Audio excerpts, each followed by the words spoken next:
Okay, today we're going to talk about stretches and shrinks. You'll also hear them called dilations, but I like the term stretches and shrinks that they gave in this book because it tells you which way to go. Now, the first one we're going to start with horizontal. We are not going to be tested on. They're very confusing because, again, horizontal doesn't do what's logical, so you just have to remember that. Okay, so we're going to start with what if they gave us a horizontal shrink. So that means that the 1/3 would be inside with our argument, and a stretch is a fraction. Okay, and that means that the graph is going away from the y-axis. So it would look like this. Okay, so our whole line would stretch away from the y-axis. Okay, now that part makes sense, but what's confusing for some is that the fraction is the stretch. Like I said, we're not going to focus too much on these. Okay, so when you have a whole number, that is a shrink. And if you look at the graph, it starts to look like this, and it is shrinking towards the y-axis. Okay, so whole numbers shrink and fractions stretch, and they are written inside. That's the only thing I really want you to remember.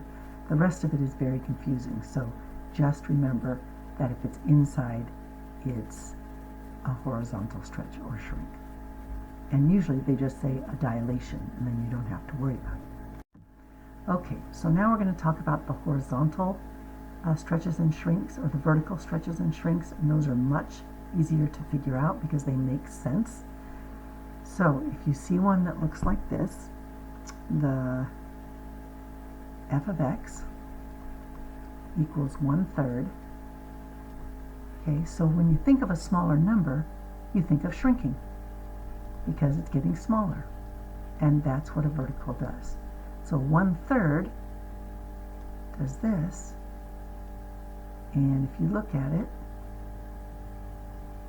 it's shrinking towards the x-axis, and actually all it's doing is changing your slope. That's why you saw me go up 1/3, okay, to make the line. It is giving you a new slope. The slope of this line is 1, and the slope of this one is 1/3. So the horizontal is much more, or the vertical is much more logical, because as it shrinks, the number is small. And they'll usually describe it by a shrink by a factor of 1/3. So the ones you need to remember, the vertical shrinks are a shrink with a smaller number. And the reason why they say it's between 0 and 1 is because if it's less than 0, that just means there's a reflection. So if you see a negative 1/3, it means there's a reflection and a shrink. So those are the things you want to remember, that this always means a reflection. Okay, you would never say it's a shrink by a factor of negative 1/3. You only worry about the number. Okay, so now what if you had the f of x equals 5x? Notice there's no parentheses. If I wanted to emphasize it, I could put parentheses just around the x to show that the change is on the whole equation. But you could also just write the f of x equals 5x. Now in the book, they don't show the parentheses, so you can't tell whether it's horizontal or vertical. So I'm going to say, just know that if there's no parentheses, if it's not in a parentheses, like that, then it is not, then it is vertical. Okay, because I don't want you to get confused between the two, and I want you to really emphasize the vertical movements. So if I was going to graph this one, it would look like this. Okay, and it's stretching away from. So a big number is a stretch, which makes sense, and it's stretching away from the x-axis. Okay, so a big number is a stretch, and a little number is a shrink. And that makes much more sense. Okay, this is in your book and in your journal, but the one thing that I liked that it showed here was if your line changes and the y-intercept stays the same, then I know it's a horizontal dilation or stretch or shrink. Okay? If your x-intercept stays the same, then it's a vertical stretch or shrink. And that helps a lot when you're trying to figure out what's going on. Okay, so this is a problem from your book. We're going to do the first half first. We can see that this is inside with the argument, so this is a horizontal change. So it only affects the x. So when you're rewriting the equation, it only affects the x. Very important. So then you can make a t-chart, and then you can make the graph. Notice that the y-intercept stayed the same. Okay, now we're going to go with this problem. We can see right away that this is a vertical stretch because it's a whole number. And when we're doing a vertical stretch, we have to affect, notice here, this is the parent function, we have to affect the whole thing. So when we write it, we put the original function in here, then we distribute, and this becomes your new function. Very important that you understand that with vertical changes, okay? So now we would rewrite our t-chart, and we would graph it, and once again we know that this is a vertical stretch or shrink because the x-axis stayed, x-intercept stayed the same. Okay? Alright, so here we have a bunch of different pictures, and they want to know which one changed. Well, this one's kind of hard because both our x and y intercept stayed the same because it went through 0, 0. So I'm going to say that these are all vertical because that's what I want you to remember, and none of them are written in parentheses. So look quickly. This one is a smaller number, so that means it's a shrink. Okay, this is always the original function, so we can see that this is shrinking towards the x-axis, so it's a vertical shrink. Okay, and then this one, this is our basic function, and this one is a whole number, so it's stretching away, and so it's a stretch, vertical stretch. Okay, now be careful because look, there are two things happening here. I have a minus and I have a 1/2. So this is a reflection over the x-axis.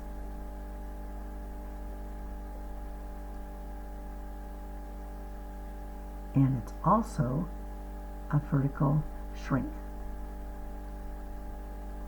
Okay, so this point here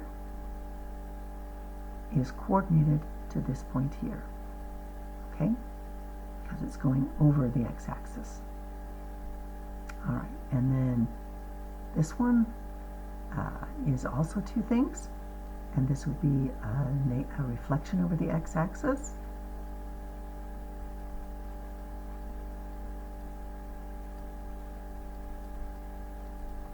And also a vertical stretch. Okay? Okay, this is from your book, and I'm only going to deal with the vertical transformation, the vertical stretch or shrink. So here is my parent function, and this is saying to take my parent function and stretch it by 2. So remember, when we have a vertical stretch, we need to apply it to the whole equation. So we put the whole equation in there, and then we distribute. And here is your new one, and if you look, my x-intercept is still the same, but it's changed. My y-intercept is now at -4 instead of at -2, and the slope has changed from 4 to 8. So all of those things happen to create my new line, which is a vertical stretch by 2, by a factor of 2, of my original equation, which is this. Okay? All right, this is another one. It is showing you that it is a vertical shrink. So you're going to take the function here and you're going to multiply the whole thing by 1/2. We distribute and we get a new slope of -3/2, and we changed our y-intercept. It went down, and this is a shrink, so it's going down towards the x-axis, getting closer, but you can see the change in the equation. The h of x equals this. Okay, really important that you know how to create the new function. This is in terms of the original function. This is the new function. Okay, so if you look at these equations, we're going to look at each transformation. This is a review of the whole chapter, the whole unit. And the first thing they want you to do is find the parent function, and then they want you to say what's happening. So if you look at this first one, number 1, this is my parent function because it only has one function name in it. This one has 2 function names, so this is the new graph, and it's showing you what happened. So this is telling you to take the original graph, and since it's outside the parentheses, it's a vertical. Since it's a plus or minus, it's a translation, and since it's a minus, it's down 2. And our new equation would be the g of x equals 1/2 x minus 2. Okay? All right, over here we have the parent function, or the basic function, okay? And we're going to do this to it. So right away I see that it's inside the parentheses, so I know that that is a horizontal movement. It's a plus or minus, so that means it's a translation. We know that horizontal movements are backwards, so this means I'm going right 2. Now, if I wanted to rewrite this equation, I would have to be very careful. First of all, I would go the g of x equals, remember that the change only goes on the x, so I'm going to put that change in with the x, plus 1. Then I'm going to distribute the negative. I get negative x plus 2 plus 1, and so the g of x equals negative x plus 3. And if you look at that, there's my new y-intercept. Same slope, new y-intercept. So I just wanted to show you why it moved up. Okay, it looks like it moved up, but it actually just moved over. Okay, all right, so this one. So the first thing I look at is, this is my parent function, or my basic function. The reason why they don't call it the basic function anymore is because it's not the f of x equals x. That's the basic function. This is just the original function now, so they call it the parent function. Okay, so this is what's happening to it. It is inside, so I know it's horizontal. It's a negative on the x, so it's a reflection. So that is moving this way. Okay, and you could write it like g of x equals 3 times negative x, but it would also be written negative 3x. That's why I don't like linear, because then it's hard to tell, is it over the whole thing or is it that way? So just be careful. Again, we're going to focus on vertical, but with reflections it could go either way. The shrinks and stretches is the one we're going to focus on vertical. Okay, now we're going to look at this one. This is our parent function. Okay, and they're saying do a horizontal stretch. Remember, it's opposite. So you're going to do that. And we're not going to focus on those, so I'm not going to go into more detail on that. Okay, so this one is our original function, and this is telling you to do a vertical stretch because it's being multiplied on the outside, so we know it's a stretch or shrink. And if you wanted to rewrite the function, you would go g of x equals 2 times the whole thing. So the g of x equals 2x minus 4. So you can see that our x-intercept stayed the same, but our new y-intercept is negative 4. Okay, over here We have our parent function, and this is telling you to do a vertical shrink by a factor of 1/2.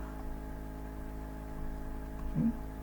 And so if I wanted to rewrite the function, I would go to g of x equals, I'm going to go 1/2 times the whole thing. And so that would be the g of x equals negative 1/2 x plus 1. Notice my new y-intercept, but my x-intercept stayed the same. So hopefully that review helps you a little bit. Okay, so we're going to explain on each of these what is taking place.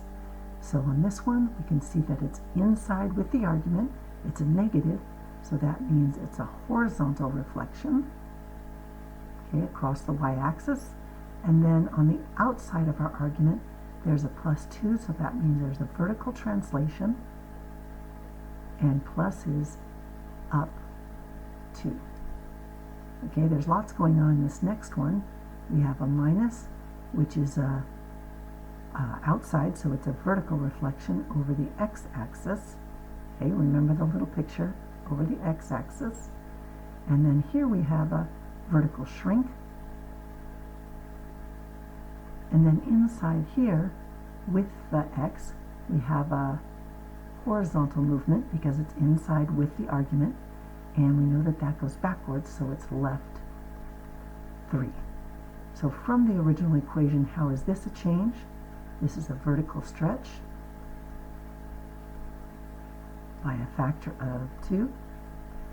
And then it went down 4 from the original function. Okay?